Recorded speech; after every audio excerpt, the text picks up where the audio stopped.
Yeah, baby, we back once again. Hey, we're gonna talk about Hollis Jefferson to the Los Angeles Lakers. Whoo.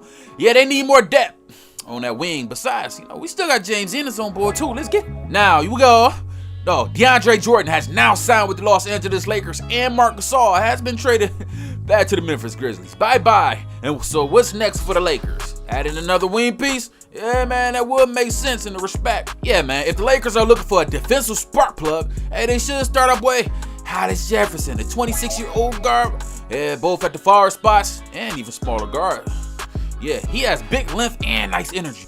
Now, Hollis Jefferson, he has had a rough offensive foundation, but the Lake Show wouldn't actually necessarily rely on him too much, other than, just finishing around a hoop. All right, Hollis Jefferson began his career with a solid 4-year run with the Brooklyn Nets, including that 2017-2018, in which he averaged almost 14 points per game and 6 rebounds per game. That's not bad, young fella. Hollis Jefferson played 60 games with Toronto Raptor back in 2019-2020, averaging 7 points per game, 4 rebounds per night, and that was off of the bench and thing. Yeah.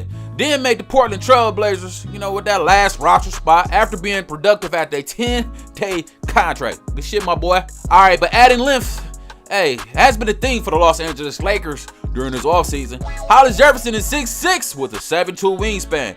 He can guard 2 through 4, you know what I'm saying? Making him that much more valuable as a bench presence and a bench assurance, you know what I'm saying? He's going to be valuable.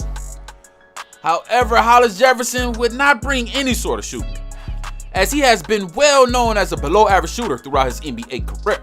So that is likely the main reason why he's still available on the market. But, Hollis Jefferson is a solid offensive player who has really been good in advanced numbers on the defensive end, but he is a 0 offensively.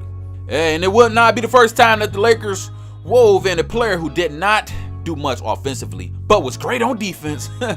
And that entire star was our guy, Alex Caruso, the Eagle, the bald Eagle. That guy that was going bald at, 21 years old. With the Lakers. And over time, he got better and more reliable on the offensive end. And this is take reps. Y'all know what it is. Hollis Jefferson would not play nearly the same role as Alex Caruso, though.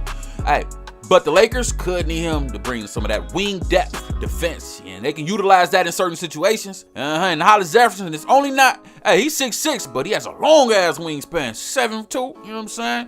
Which he can utilize on shooters, and he can intercept those passing lanes. Yeah, baby. Hollis Jefferson has been positive in the defensive plus-minus box scores in his entire career. That's tight. He posted 2.2 DBPM in his rookie season, and that was a mark on 0.9. Let's get it, boy.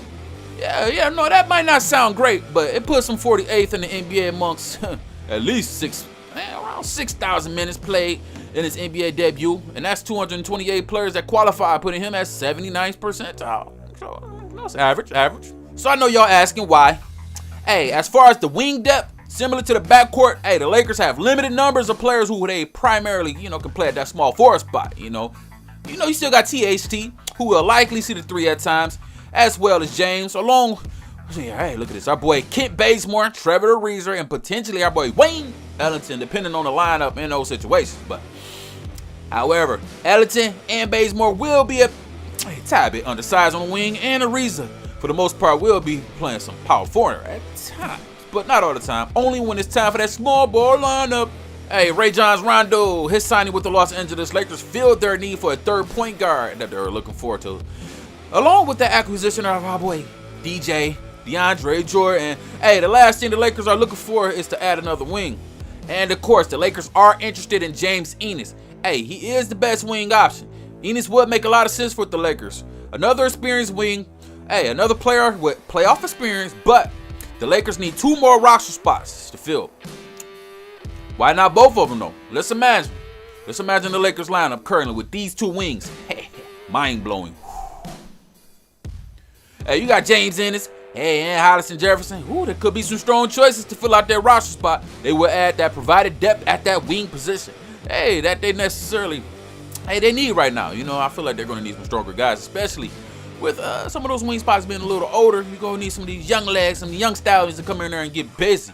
Yeah, like I said, man, at this point in their careers, Trevor Ariza, Carmelo Anthony are better suited as stretch fours. You know what I mean? LeBron James and THT can play some minutes at the 3 spots, but only as needed. And we're going to see it elsewhere as well. Moving us back to our boy James Ennis. Hey, for James, Ennis has played for the Orlando Magic, and that was last year. He averaged about 8 points, 8.4 points per game, 4 rebounds, 1.4 assists, and that was in 24 minutes. Hey, he was excellent shooting the ball from range as well, making 43.3% from Clipland.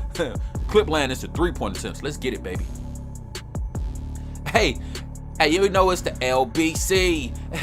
Yeah, shout out to Snoop. Hey, the Long Beach State product is also a serviceable defender. Yeah. Teams can never have enough 3-and-D players, pause, on a wing, and the Lakers traded away one of the best last season in KCP. So, on a minimum contract, James Ennis could provide some solid value, you know what I'm saying? It would not be a shot at all if they land him with a partial mid-level deal, you know, based on that production last year. So, that never materialized. So, the Lakers could cash in on adding some more solid wings on a rotation, you know. My boy Hollis Jefferson. As Hollis Jefferson, he appeared in 11 games with the start of the season, averaging 2.5 points per game. And that was only about 9 minutes per night, you know, so that wasn't as good as. Okay, a lack of offensive punch placed Hollis's career in jeopardy last season. Yeah, he doesn't shoot the ball well from the three, and that's at a 21% from the clip, and lacks post moves on a consistent basis. But that mid-range game is alright. So he's best used on defense. He can be a nice little defensive specialist, especially against, you know, certain matchups. Okay, our boy Jefferson can guard 5 positions anytime a team need him, you know what I'm saying, without being exploded. Yeah. And he has his base to hold his own in the post against big fellas.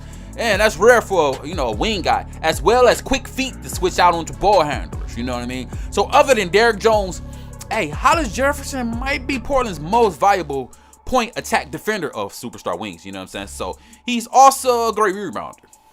Still, Hollis Jefferson is a far cry from a boy, curtain player like Draymond Green when it comes to offensive versatility and overall impact. Like the self-described best defender in the NBA, though, he will be most effective at small ball lineups, and the only spot he should ever play for the Blazers at this point. But fewer defenders, opposing superstars feel comfortable targeting against a switching defense.